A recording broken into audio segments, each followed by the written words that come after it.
Welcome back aboard the Zephyros. I am Captain Victor T. Mayfair, and this is the Mythos Anthology. One of the things I think plagues any creator is creativity. We have to constantly come up with new things to do, and new, in my case, interviews, and where we're going to go and what people we're going to talk to next. And we're always searching for the muse. We're looking for that thing that is going to inspire us to create great works of art.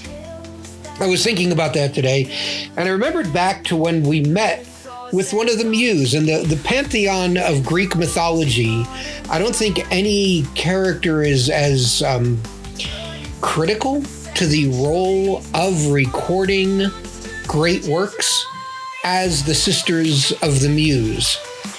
I want to take you back to an interview we did, take you back to a time where we were able to speak with the muse and find out what they're all about and how they inspire humanity.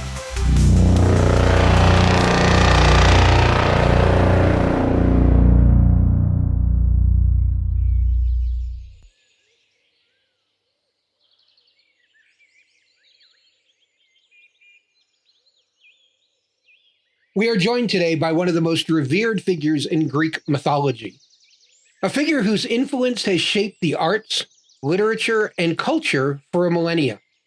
Our guest is none other than Calliope, the Greek muse of epic poetry and eloquence.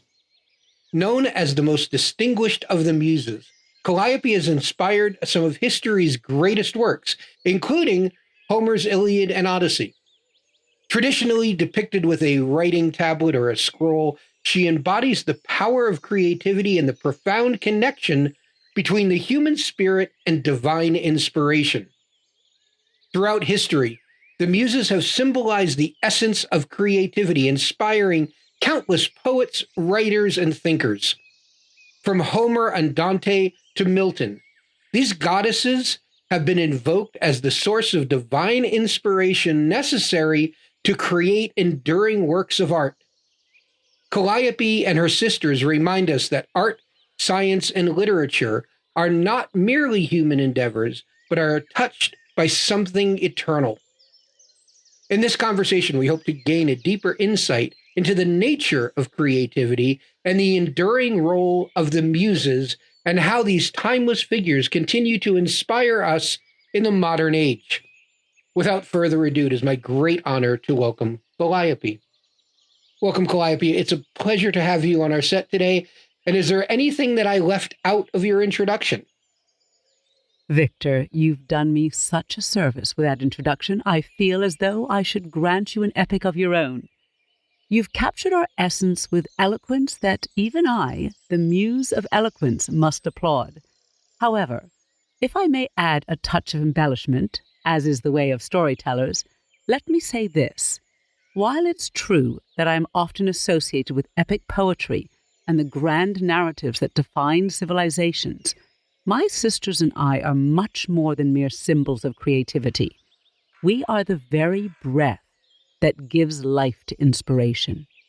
Each muse, from the lyrical grace of Erato to the cosmic vision of Urania, plays a role in weaving the tapestry of human thought and imagination.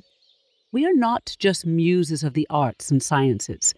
We are the whispers in the minds of those who dare to dream, the sparks that ignite the flames of innovation. And as for my own contributions, well, I like to think that I add a little gravitas to the grand tales of gods and heroes. They are nothing without a voice that can carry its weight. But today, Victor, I am here not just to recount the past, but to explore how the muses continue to inspire the present. For as long as there are stories to tell and songs to sing, we muses shall remain guiding those who seek to touch the divine through their craft. So let us begin our conversation, shall we? And I must say, I'm eager to see what kind of inspiration this meeting will conjure. Thank you. I was very kind, and I'm looking forward to this conversation myself. Calliope, as the muse of epic poetry, how do you view your role in the shaping of some of the most influential literary works of all time. What does it mean to inspire such monumental stories? To inspire the great legends of the ages. What a delightful question, Victor. Imagine, if you will, the moment when a poet first feels the stirrings of a tale that transcends mere human experience, something grand, something eternal. That's where I come in, whispering to them the threads of destiny, courage, and the trials of gods and mortals. My role is not just to nudge the poet's hand or guide their pen, but to unlock the door to a world where the impossible becomes possible, where the divine mingles with the earthly. When Homer penned the Iliad and the Odyssey, he didn't just record the deeds of heroes. He channeled the spirit of an age, the essence of honor, conflict, and the yearning for home. My influence is like the wind at his back, propelling his vision forward, ensuring that every line, every verse resonates with a truth that speaks to all who hear it. To inspire such stories is to partake in the creation of something that will echo through time, beyond the lifespan of the poet, beyond the borders of nations. The impact of these monumental works is profound, not only because they entertain or instruct, but because they offer a glimpse into the soul of humanity. They are touchstones of culture, shaping how societies understand themselves and their place in the cosmos. To be the muse behind such works is to be a guardian of collective memory, ensuring that the stories which define us are told with the gravitas and eloquence they deserve. But it's not just about the past. The stories I inspire are living, breathing entities that continue to inspire new generations. Each retelling, each adaptation draws from the original spark. So, Victor, it's not just about shaping literary history. It's about shaping the very framework through which we understand heroism, love, loss, and the human condition. And I must say, there's a certain thrill in knowing that these tales, once whispered in the ear of a poet, will continue to resonate as long as there are hearts to listen. It is indeed an incredible position that you have over humanity, something that must be just amazing to watch play out. But I have to go back for some of our listeners. There, some of the basic information. In some traditions, there are 7 muses, and in others, mention 9. Can you explain why these differences exist and which version is the most accurate from your perception? The ever enigmatic question of numbers. You see, Victor, the muses are as fluid and varied as the arts themselves. So it's no surprise that our numbers might shift in different accounts. The most familiar number, of course, is 9. This is the version immortalized by Hesiod in the Theogony, where he names us the daughters of Zeus and Mnemosyne, each with our own domain over a particular aspect of the arts and sciences. But before Hesiod's account, earlier traditions existed where the number of muses was different. For example, in the ancient city of Sicyon, there were 3 original muses: Melete, practice; Mneme, memory; and Aeide, song. These 3 represent a more primordial concept of artistic creation, one that emphasizes the process over the product. So why the differences? Well, much like creativity itself, the concept of the muses evolved over time. As the Greeks refined their understanding of the arts, they expanded the pantheon of muses to reflect a broader array of disciplines. This evolution is a testament to the richness and diversity of human expression. As new forms of art and knowledge emerged, so too did the muses that inspire them. In the end, the most accurate version is less about the number and more about the idea that the inspiration is vast and varied. The Muses, whether 3, 7, or 9, represent the many ways the divine touches the human soul, urging it to create, to remember, and to dream. Now, each of your sisters has their own domain within the arts and sciences. Could you share their names and quickly describe the roles in inspiring creativity across their disciplines? But of course, Victor, my sisters are a remarkable group, each with their own unique flair and domain, ensuring that every aspect of creativity is touched by divine inspiration. Allow me to introduce them to you. Cleo, the Muse of History. Cleo is the keeper of memory and the chronicler of great deeds. She inspires historians, scholars, and those who seek to preserve the past. With her scroll and books, she ensures that the stories of civilizations, the rise and fall of empires, and the lessons of history are never forgotten. She is the one who reminds us that to understand the present, we must first look to the past. Euterpe, the Muse of lyric poetry and music. Euterpe's domain is the realm of music and lyrical poetry. With her flute, she breathes life into melodies and verses that stir the soul. She inspires musicians, poets, and songwriters to find beauty in rhythm and harmony, allowing them to express the deepest emotions through sound and song. Thalia, the Muse of comedy and pastoral poetry. Thalia brings joy and laughter wherever she goes. She inspires comedians, playwrights, and those who craft light-hearted humorous works. With her comic mask and shepherd's staff, she reminds us of the power of laughter and the beauty of pastoral work. She is the muse who shows that even in simplicity and joy, there is profound art. Melpomene, the muse of tragedy. In contrast to Thalia's lightheartedness, Melpomene guides the creation of tragic drama.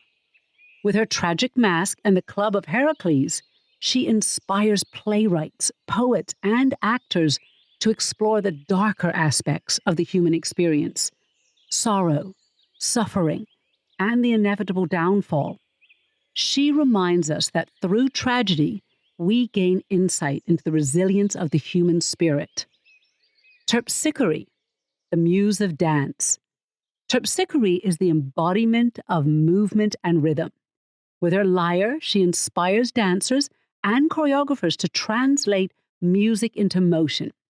She is the muse who brings grace, fluidity, and expression to the body, turning dance into a language all its own, capable of conveying emotion and narrative without words. Erato, the muse of love poetry. Erato's realm is that of romantic and erotic poetry. With her lyre and crown of roses, she inspires poets and lovers alike to express the beauty and complexity of love.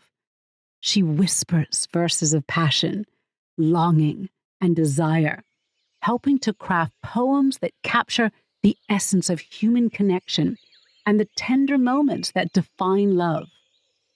Polyhymnia, the muse of sacred hymns. Polyhymnia is the muse of sacred poetry, hymns, and divine praise. Draped in a solemn veil, she inspires the creation of devotional works that honor the gods and the divine. She is often silent, but her presence is felt deeply by those who seek to connect with the spiritual realm through reverent and contemplative art. Urania, the muse of astronomy. Urania gazes at the stars and inspires astronomers, philosophers, and those who ponder the cosmos.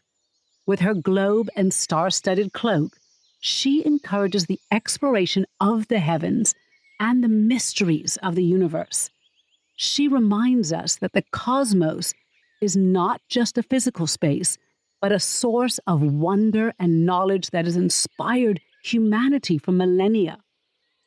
And then, of course, there is me, Calliope, the muse of epic poetry and eloquence, as you well know. Together, my sisters and I cover the full spectrum of the arts and sciences.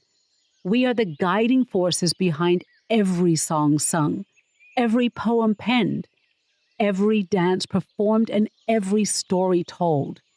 Our roles are to nurture and inspire, ensuring that the creative spirit of humanity is always kindled, no matter the discipline. You are often regarded as the most distinguished muse. How do you see your relationship with your sisters, and do you feel that your domain gives you a unique status among them? The notion of being the most distinguished, it's a title that I wear with a mixture of pride and humility. While it's true that epic poetry has a grand and enduring place in the annals of art and culture, I must emphasize that each of my sisters is equally vital to the tapestry of creativity.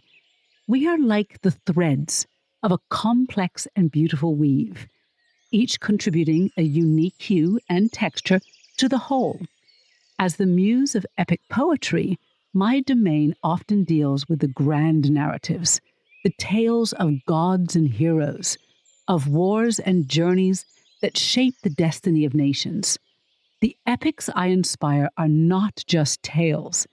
They are cultural pillars that define eras, setting the stage for how people understand honor, bravery, and the human condition. This has led some to regard my role as particularly distinguished, given the lasting impact of the works I inspire. However, this distinction doesn't place me above my sisters, but rather beside them, each of us contributing to the multifaceted nature of human expression. Without Cleo's historical wisdom, where would the context of these sagas come from? Without Euterpe's music, how would the verses resonate in the hearts of listeners? Without Thalia's comedy and Melpomene's tragedy, how would we understand the full spectrum of human emotion that epic poetry so often explores? Each muse's domain is essential, and I see my role as one that often draws upon the strengths of my sisters to craft stories that are both grand and deeply human. So while I may be the muse called upon for the greatest of tales, I do so with the support and inspiration of my sisters, who each bring their own magic to the creative process. We are a sisterhood, each with our own strengths, and it is our unity that makes us powerful. How do you feel about the way you and your sisters are portrayed in different cultures? Are there any portrayals that particularly resonate with you, or are there ones that you find truly problematic? The many ways we've been seen through the eyes of different cultures. It's fascinating, really, to witness how each society has interpreted the Muses, shaping our identities to suit their artistic and cultural needs. These portrayals are like mirrors, reflecting not only who we are, but also the values and priorities of the people who evoke us. In ancient Greece, where we were first widely celebrated, the portrayals were deeply respectful and reverent. We were seen as heavenly figures who bridged the gap between the mortal and the divine, inspiring creativity that was considered a gift from the gods. This view resonates with me as it captures the essence of what we muses truly represent, the embodiment of inspiration, the very breath that animates the arts and sciences. However, as time passed and cultures evolved, so did our portrayals. In the Renaissance, for example, we were often depicted in classical art, symbolizing the rebirth of ancient wisdom and creativity. But not all portrayals have been as flattering or as accurate. In some later interpretations, particularly in more modern or satirical contexts, the Muses have been trivialized, reduced to mere symbols rather than revered sources of inspiration. These depictions, while perhaps amusing, miss the depth of our roles. We are not simply decorative figures. We are the catalysts of creation, the forces that compel humans to reach beyond the mundane and touch the extraordinary. I welcome the diversity of interpretations. What matters most to me and my sisters is that regardless of how we are portrayed, the core idea remains intact, that creativity is a divine gift, something that connects mortals with the sublime. Whether we are seen as graceful guides or mystical forces, our true essence is in the inspiration we provide and the beauty that results from it. Some sources suggest that you Muses are the daughters of Zeus and Mnemosyne, while others offer different origins. How do you understand your own origin, and how does that influence your role? The mysteries of origins, always a fascinating topic. The question of our parentage is one of those delightful complexities that come with being celestial. You see, Victor, the stories surrounding our birth are as varied as the cultures that tell them, each one adding a layer of meaning to who we are and what we represent. The most widely accepted and well-known version, as you mentioned, is that we are the daughters of Zeus, the king of the gods, and Mnemosyne, the goddess of memory. This version, beautifully recounted by Hesiod, tells how Zeus lay with Mnemosyne for 9 consecutive nights, and from that union we were born. Mnemosyne's influence ensures that creativity is deeply tied to memory and the preservation of knowledge. I find this origin particularly meaningful because it emphasizes the importance of memory in creativity. It's the act of remembering, of capturing moments, emotions, and stories so that they can be passed down through the ages. As the muse of epic poetry, this connection to memory is vital to my role. However, there are other, less commonly known versions of our origins. Some ancient sources suggest that we are the daughters of Uranus, the sky, and Gaia, the earth, which would make us more primordial forces, born from the union of the heavens and the earth. This version casts us as elemental beings, embodying the raw, untamed forces of creativity that existed even before the Olympian gods came into power. While this origin is less frequently cited, it resonates with the idea that creativity is a fundamental, almost cosmic force, a force that predates and surpasses even the gods themselves. Whether we are seen as daughters of Zeus and Mnemosyne, or as ancient forces born of the sky and earth, these different origins highlight the many facets of creativity. Its ties to memory, its elemental power, and its ability to transcend time and space. I embrace all these versions. They each reveal a truth about the nature of inspiration. It is both a gift from the gods and a primal force that shapes the world. My role, shaped by these origins, is to channel these forces into stories that endure, to inspire poets and storytellers to reach into the past and draw forth tales that will resonate through the ages. In ancient Greece, invoking the Muses was a common practice for poets and artists. Do you feel that this tradition still holds significance today, or has it evolved over time? Ah, the invocation of muses, a tradition as old as art itself. In ancient Greece, calling upon us was not just a formality, but a profound act of humility and reverence. It acknowledges that the spark of creativity comes from a source greater than oneself. This tradition certainly holds significance today, though it has evolved with time, as all traditions do. While modern artists and creators may not literally call upon the muses by name, the essence of this practice persists. When a writer searches for the right words, when a musician strives to capture the perfect melody, or when an artist seeks the vision for their next masterpiece. They are, in a sense, reaching out to that same inspiration that the ancients sought through invocation.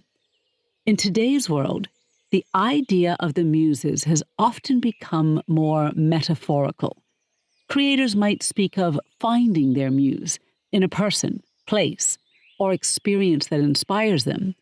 This modern interpretation still honors the concept that inspiration is something that arrives from outside oneself, something that must be sought, nurtured, and revered.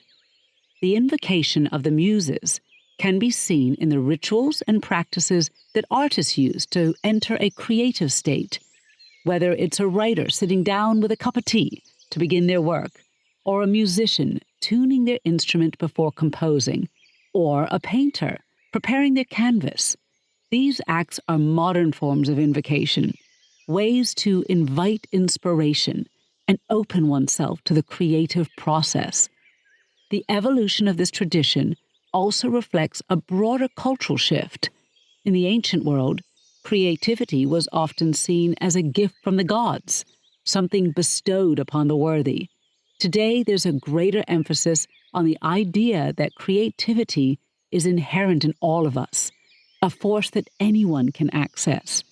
This doesn't diminish the importance of the Muses, but rather expands our influence, as the spirit of inspiration now touches more lives than ever before. In that sense, Victor, the Muses are as present today as we ever were, even if the ways we were called upon have transformed with the times. Some traditions suggest that the Muses have connections to both arts and sciences. How do you feel about the relationship between creativity and knowledge? And do your sisters play a role in both realms? The arts and sciences, often seen as distinct realms, are in truth deeply intertwined, and my sisters and I are connected to both, weaving them together in ways that enrich and elevate human understanding. Creativity and knowledge are two sides of the same coin. Creativity fuels the imagination, allowing one to envision possibilities beyond the known, while knowledge provides the foundation upon which those possibilities can be built. When these forces work in harmony, they lead to the most profound discoveries and the most enduring works of art. My sisters and I are the catalysts for this synergy. My sister Cleo, the muse of history, is often associated with the sciences, particularly the social sciences. She inspires the study and recording of human events. Yet history is not just about facts and dates. It's about interpreting and understanding those facts to tell a story that resonates across time. Urania, the muse of astronomy, embodies the connection between science and wonder. She inspires astronomers and scientists to not only seek out the stars, but to ponder the mysteries of the universe, pushing the boundaries of what is known and exploring the unknown with both precision and imagination. Euterpe, the muse of music.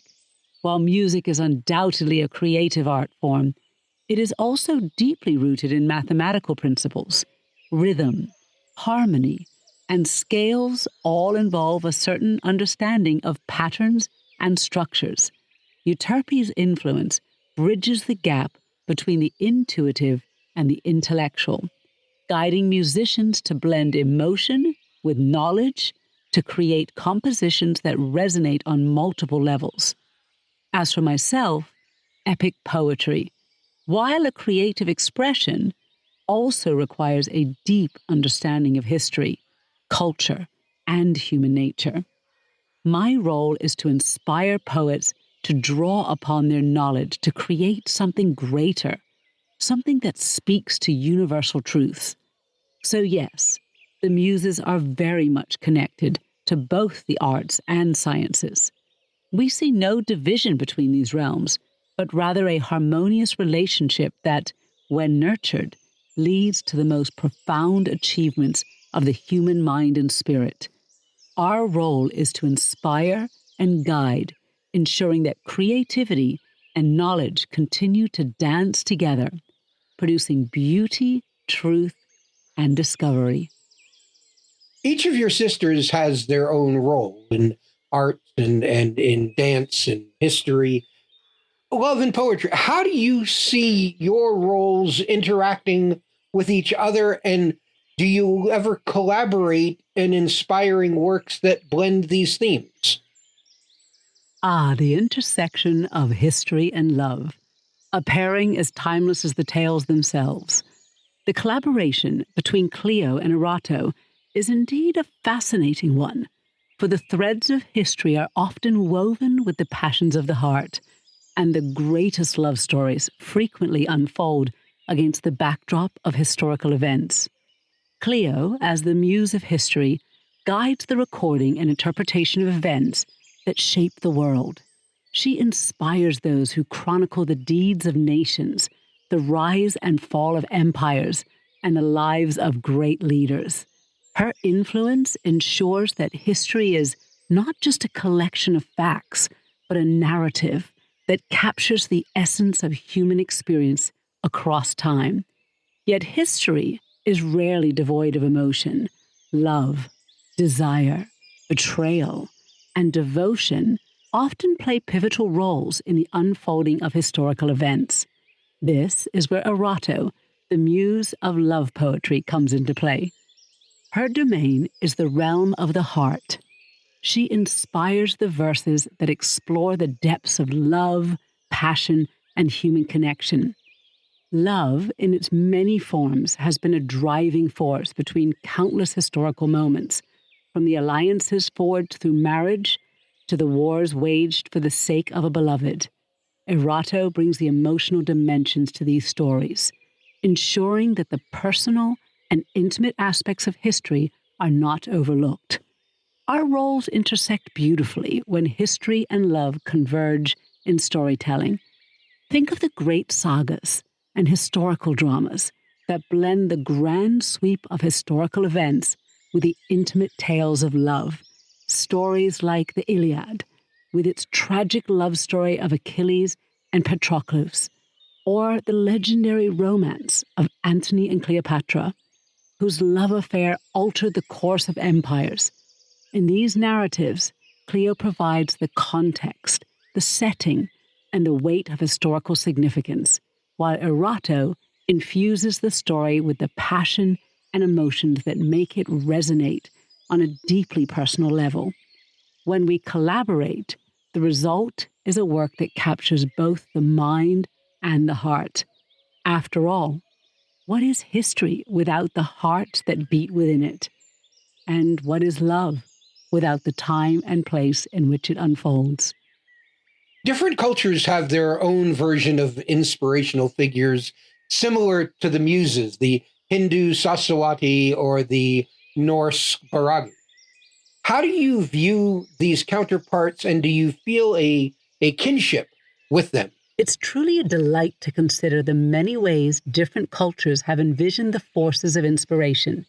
Figures like the Hindu goddess Saraswati or the Norse god Bragi are indeed kindred spirits, each embodying the divine spark that fuels creativity, knowledge, and the arts in their respective traditions. Saraswati, the Hindu goddess of wisdom, music, and the arts, is often depicted with a veena, a stringed instrument symbolizing her connection to music and poetry, much like my sister Euterpe. Saraswati is also associated with knowledge and learning, paralleling Clio's role as the muse of history. The reverence of Saraswati as a source of both intellectual and creative inspiration resonates deeply with the way we muses are seen, as the guiding forces behind the pursuit of knowledge and the creation of beauty. There is a strong kinship here, as we both represent the fusion of intellect and artistry, the harmonious blend of wisdom and creativity. Then there's Bragi, the Norse god of poetry and eloquence. Bragi is revered for his skill with words, much like my own domain of epic poetry and eloquence. He is the bard of the gods, known for his golden tongue and his ability to craft verses that captivate and inspire.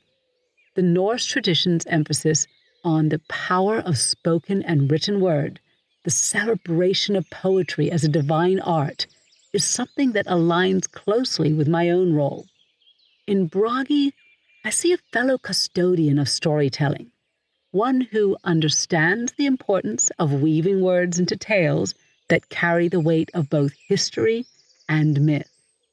These figures, like the Muses, serve as reminders that the impulse to create, to seek knowledge, and to express the inexpressible is universal. Every culture has recognized the need for inspiration and has personified it in ways that reflect their unique worldview, whether through Saraswati's serene wisdom or Bragi's poetic prowess. The idea that creativity and knowledge are gifts from the divine is a common thread that links us all. In some myths, the Muses are depicted as being punitive towards people who offend them. How do you feel about that aspect of your mythology? And is it true? Is there truth in these stories? The tales where we Muses are depicted as wielders of divine retribution. These stories certainly add a dramatic flair to our otherwise inspirational roles. It's intriguing to explore this aspect of our mythology, as it reveals much about how ancient cultures perceived and respected the arts and the sanctity of creative inspiration. In classical mythology, there are indeed accounts where we have responded sternly to those who have shown hubris or disrespect towards us. Perhaps the most notable of these is the story of Purides, 9 mortal sisters who dared to challenge us to a contest of song and poetry. Believing themselves superior, they sang tales that mocked the gods and glorified the Titans. When the contest was judged, their performance was found lacking not only in skill but also in reverence. As a consequence, we transformed them into magpies, birds known for their incessant and often harsh chatter, symbolizing the empty and boastful nature of their challenge. Another tale speaks of Thamyris, a gifted Thracian musician who claimed that his talents surpassed even ours. In his arrogance, he challenged us, and upon his defeat, we deprived him of his sight and musical abilities. This punishment served as a stark reminder of the perils of excessive pride and the importance of humility. These stories, while seemingly harsh, are rich in symbolic meaning. They were crafted in a cultural context that deeply valued the arts. The punitive actions attributed to us are less about vengeance and more about reinforcing the sacredness of creativity and the virtues of humility and respect. To the ancient Greeks, hubris, extreme pride or arrogance, was a grave offense, especially when directed towards the gods. Such myths serve as moral lessons, teaching that true artistry comes from a place of reverence and acknowledgement of forces greater than oneself. You are often depicted holding a writing tablet or a scroll. Your sisters each have something they're holding, a flute or some other object. How important are these symbols in representing your individual domains? And do they accurately reflect your influence? The symbols that accompany us. They are more than mere adornments. They are extensions of our essence, visual representations that capture the core of our influence and the domains we preside over. Let's begin with my own symbols. The writing tablet or scroll. These objects are deeply tied to my domain of epic poetry and eloquence. The scroll, in particular, has long been associated with the recording of grand narratives, the preservation of stories that transcend generations. In ancient times, epic poems like the Iliad and the Odyssey were often written on scrolls, making this symbol a fitting representation of my influence. The writing tablet, too, signifies the process of crafting language, of carefully choosing words that will resonate through time. Now, consider Euterpe and her flute. The flute is a perfect symbol for her domain of music and lyric poetry. Music is often described as the language of the soul, and the flute, with its melodic and enchanting sound, captures the essence of that idea. It represents the beauty and emotional depth that music can convey, the way it can stir the heart, uplift the spirit, and express emotions that words alone sometimes cannot. Euterpe's flute is a reminder that music is not just about notes and rhythms, but about the connection it fosters between the performer and the listener, the creator and the audience. These symbols beautifully encapsulate our individual domains and offer a glimpse into the unique ways we inspire. In modern times, the term muse is often used more broadly to describe anyone who inspires creativity. How do you feel about this evolution of the term? And do you think it diminishes or enhances your traditional role? The evolution of the term muse is a fascinating reflection of how language and culture adapt over time. In ancient times, invoking a muse was a deeply reverent act, acknowledging the divine. Today, when people refer to a person, place, or even an idea as their muse, they are recognizing the source of their inspiration in a more personal and immediate way. The fact that the term has taken on a broader meaning suggests that our influence has permeated every corner of creative life, making us more relevant than ever. In some myths, the muses are seen as connected to the natural world and often depicted in a more pastoral settings. How do nature and the environment influence the inspiration that you provide? Indeed, the connection between the muses and nature is profound. Nature, with its rhythms, cycles, and boundless diversity, plays a crucial role in the inspiration we provide. In ancient Greece, the Muses were often imagined as inhabiting the serene landscapes of Mount Helicon or Mount Parnassus, places where the beauty of the natural world and the presence of the divine were intertwined. These settings are more than mere backdrops. They are integral to the creative process, offering a harmonious and fertile ground where inspiration can flourish. The tranquility of a meadow, the melody of a flowing stream, the majesty of a mountain. All these elements of nature resonate deeply within the human spirit, awakening the senses and stirring the imagination. For instance, the natural world's cycles and patterns offer endless metaphors and themes for poetry, music, and art. The changing seasons, the growth of a tree, the migration of birds, all reflect the passage of time, the inevitability of change, and the beauty of renewal. The environment also plays a critical role in shaping the content and mood of the works we inspire. A poem set against the backdrop of a stormy sea captures the tumult and intensity of human emotion, while a pastoral scene evokes peace, simplicity, and a connection to the earth. Moreover, nature is a source of contemplation and reflection, offering a space where the mind can wander and connect with the divine. In the quietude of nature, one can hear the whispers of the Muses more clearly, free from the distractions of the world.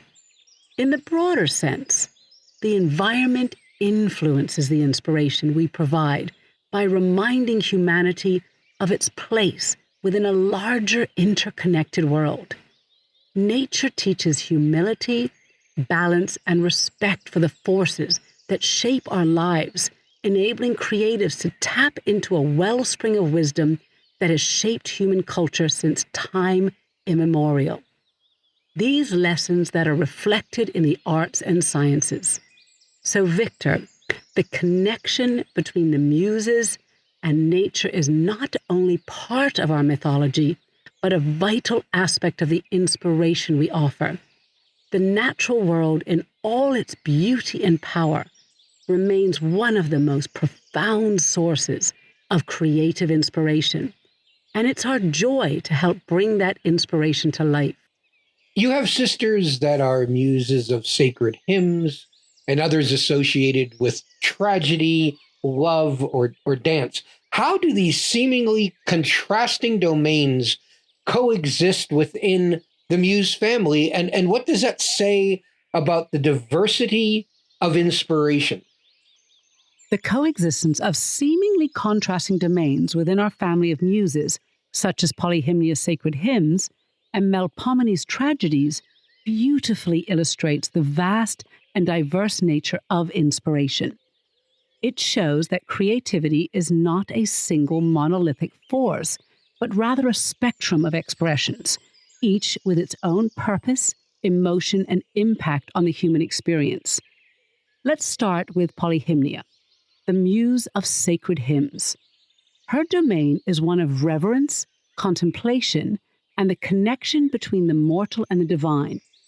She inspires the creation of hymns and spiritual works that elevate the soul, guiding humanity in its quest to reach beyond the earthly and touch the transcendent. They bring a sense of peace, solemnity, and devotion. Her hymns are expressions of faith, gratitude, and the mysteries of existence. On the other hand, Melpomene, the muse of tragedy, presides over the darker, more intense aspects of human experience. Her domain is one of sorrow, suffering, and the inevitable challenges that life presents. Through tragedy, she inspires works that explore themes of loss, fate, and the human condition's inherent struggles. Her influence brings forth the cathartic power of art, allowing audiences to confront and process the most profound and painful emotions. Tragedy, while somber, is a crucial part of understanding life's complexities and finding meaning in hardship. The coexistence of these within our family of muses highlights the richness of the human experience and the many ways in which inspiration can manifest. Life itself is a tapestry woven from both light and shadow, joy and sorrow, the sacred and the tragic. Each muse contributes to this tapestry by inspiring different aspects of it, ensuring that no part of the human experience is left unexplored or unexpressed. The presence of both underscores that inspiration is not limited to what is pleasant or easy. True inspiration encompasses the full range of emotions and experiences, from the highest of heights of spiritual exaltation to the deepest depths of despair. It is in this diversity that art finds its power, offering solace, understanding, and connection no matter what aspects of life one is grappling with. This coexistence also speaks to the idea that all forms of art and expression are valid and necessary.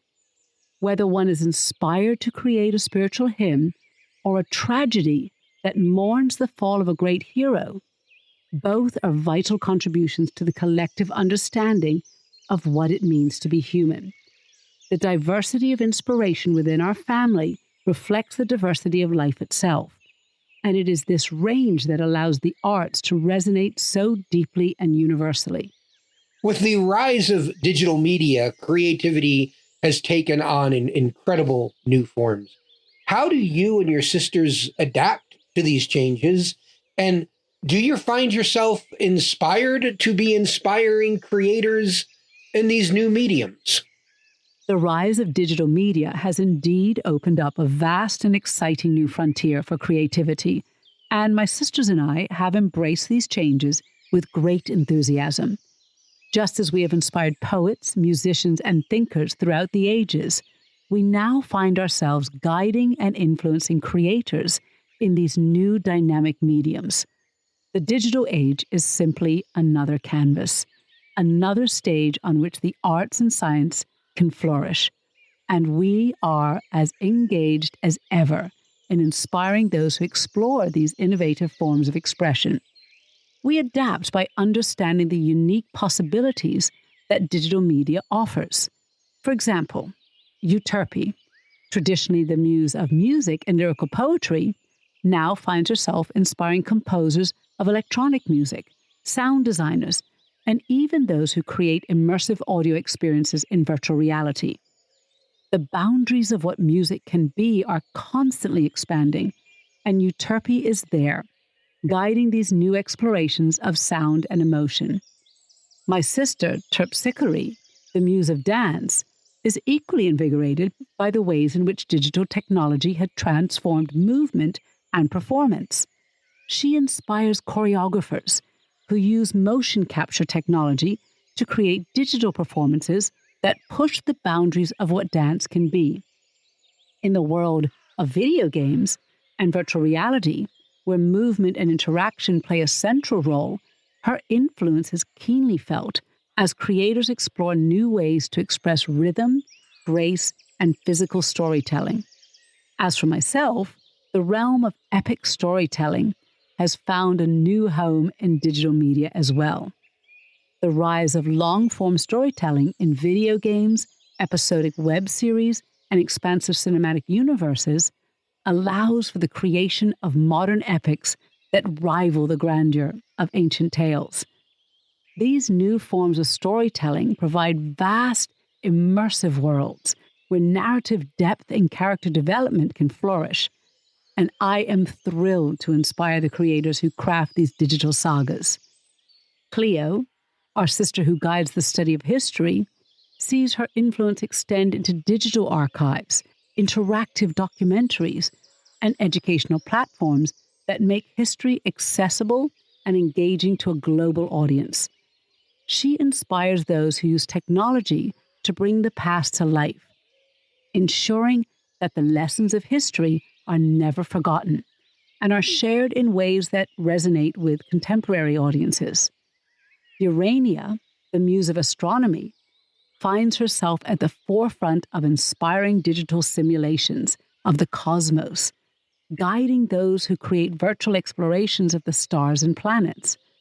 Her influence is felt in the realm of scientific visualization, where complex data is transformed into stunning visual narratives that expand our understanding of the universe. Even in the realm of social media, where ideas and creativity spread rapidly, we find our place.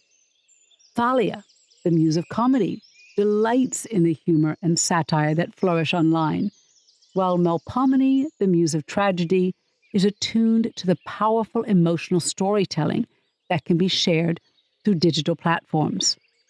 Polyhymnia, who inspires sacred hymns, now also guides the creation of digital meditations and spiritual content that reaches a global audience, seeking connection and meaning in an increasingly digital world. In all these ways, we muses continue to inspire creators, helping them navigate and innovate with these new mediums. Digital media, with its vast potential for interactivity, immersion, and global reach, offers exciting opportunities for creativity to evolve. We are deeply engaged in this evolution, ensuring that the spark of inspiration we provide adapts and thrives in this new landscape. Our essence remains the same, but our influence now touches the digital realms, guiding creators to explore new forms of beauty, knowledge, and expression. As you may know, we like to ask each of our guests a series of standard questions. I will say a single word, and please respond with the first thing that comes to mind. May I? Ah, a game of word association. How delightful. I'm ready when you are, Victor. What's the first word? Parents. Parents are the first guides and nurturers of the creative spirit. To us muses, they play a vital role in fostering the curiosity, imagination, and values that form the foundation of a child's future creativity. Parents are the ones who pass down the stories, traditions, and wisdom that we, in turn, help to shape and elevate through the arts and sciences. They are the protectors of potential, nurturing the spark of inspiration in their children so that it can grow into something beautiful and lasting. In this way, parents are partners in our mission, working alongside us to inspire and cultivate the minds and hearts of the next generation. Children. Children are the embodiment of potential and the future bearers of creativity and knowledge. To us muses, children represent the next generation of thinkers, artists, and visionaries who will continue the work we inspire. Their natural curiosity, imagination, and openness to the world are qualities we cherish and nurture. Just as we guide the minds and hearts of adults, we see children as the fertile ground where the seeds of inspiration are first planted, ready to grow into the wisdom and creativity that will shape the world to come. They are the ones who will carry forward the stories, knowledge, and creativity that we inspire, shaping the world in ways we can only begin to imagine. God. God is the ultimate source of all creation, the divine force that breathes life into the universe and infuses it with purpose, order, and beauty. For us muses, God is the wellspring from which our own inspiration flows. Our role is to channel this divine creativity, guiding humanity in expressing the sacred through art, knowledge, and the pursuit of truth. We are the bridge between the mortal and the divine, ensuring that the gifts of God's creation are transformed into enduring works that reflect the wonder and complexity of the universe. In this way, our connection to God is central to our existence and to the inspiration we provide as we draw upon this divine source to ignite the creative spark in all who seek it. Death. Death to us muses is not merely an end, but a profound transition, a part of the eternal cycle that influences the arts and human reflection. While we do not inspire death itself, we guide those who seek to explore its meaning, to understand its impact on the human condition, and to express the emotions it stirs. In this way, death becomes a catalyst for creativity, inspiring works that grapple with the most profound questions of life, offering solace, insight, and a connection to the eternal. So now I'll start a sentence, and I would like you to finish it. That sounds like a wonderful idea, Victor. I'm ready. Please begin when you're ready. I dislike. I dislike seeing creativity stifled by fear, doubt, or rigid conformity. Each of us muses delights in the free expression of ideas, emotions, and discoveries, and it saddens us when potential is left unexplored. Whether it's Cleo witnessing history forgotten, Erato seeing love unexpressed, or Euterpe hearing music silenced, we all yearn for the flourishing of the human spirit through the arts and sciences. Our greatest wish is for every mind to feel empowered to create, explore, and innovate without fear of judgment or failure. I wish. I wish for all people to recognize and embrace the creative potential within themselves.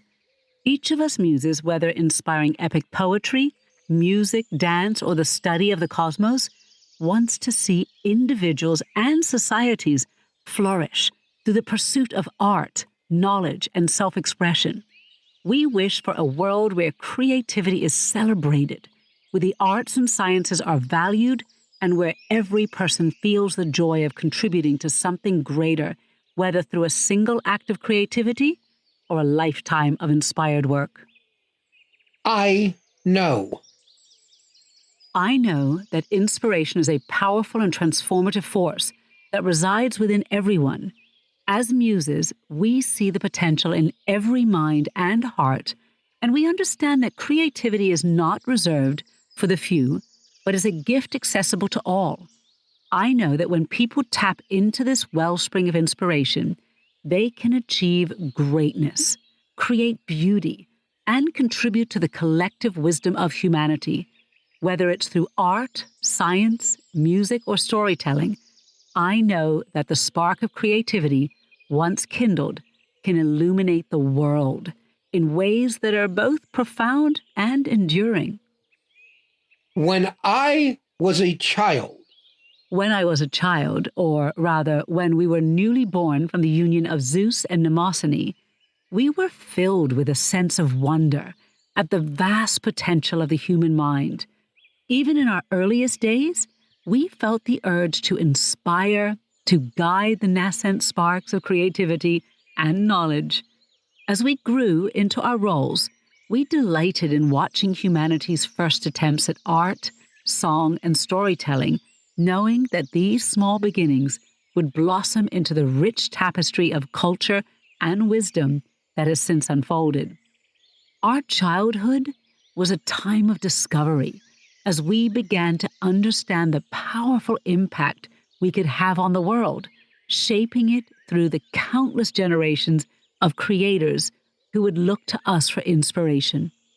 my favorite portrayal in traditional media is. My favorite portrayal in traditional media is the depiction of the Muses in Raphael's fresco, the Parnassus, located in the Vatican's Raphael Rooms. In this masterpiece, Raphael beautifully captures the essence of our roles as divine inspirers of the arts and intellect. Set on Mount Parnassus, we are shown in the company of the greatest poets and thinkers of antiquity, with Apollo at the center playing his lyre. What I particularly love about this depiction is how it embodies the harmony and unity between the Muses and the creative geniuses we inspire. Each of us is engaged, thoughtful, and part of a larger, vibrant community dedicated to the pursuit of beauty and knowledge. Raphael's work reminds us that the relationship between the Muses and humanity is one of deep collaboration, a partnership that has shaped the course of history and culture.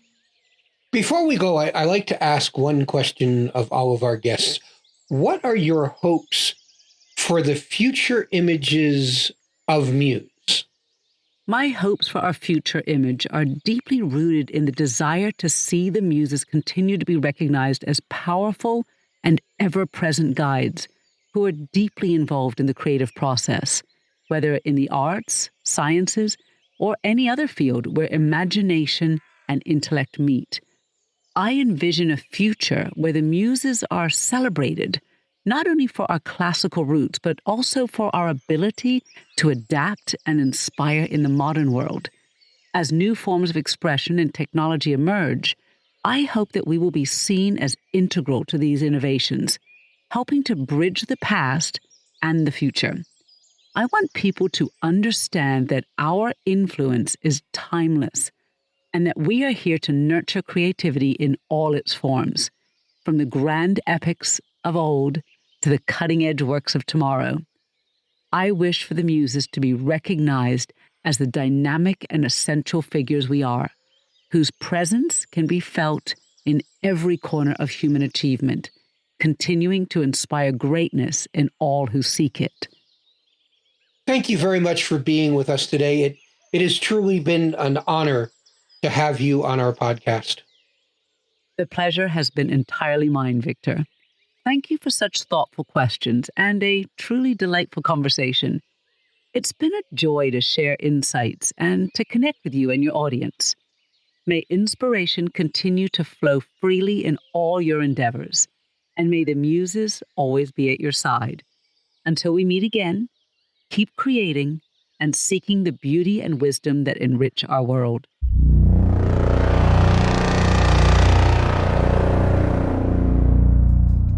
Thank you for being part of Mythos Anthology.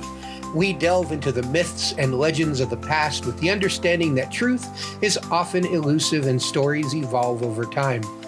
While we work hard to ensure accuracy and neutrality, it's important to remember that mythological studies are as much about interpretation as they are about facts. For more information, Visit mythosanthology.com, where you'll find deep research archives, video content, interactive podcasts, and don't forget to try our AI character chats, where you can engage with digital recreations of our legendary guests. Legends and myths from the past. Stories that Calliope was brought to life by Kathy DeCuto. in the hearts of mortal men. Tales that breathe and live again. Mythos Anthology. Legends brought to modern times. Journey through the centuries. Mythos Anthology is a creation of writer, executive producer Victor Ciccarelli. All content, including audio, video, and written material, is protected under copyright law 2025 Pihana Productions. All rights reserved. Any unauthorized reproduction, distribution, or use of this material is strictly prohibited. This episode includes material generated with the assistance of ChatGPT, an AI development of OpenAI used under license. All content has been reviewed and edited by the Mythos Anthology team to ensure accuracy and consistency. For more information, visit mythosanthology.com. Mythos Anthology, where echoes of ancient myths resonate with modern tools and creative minds.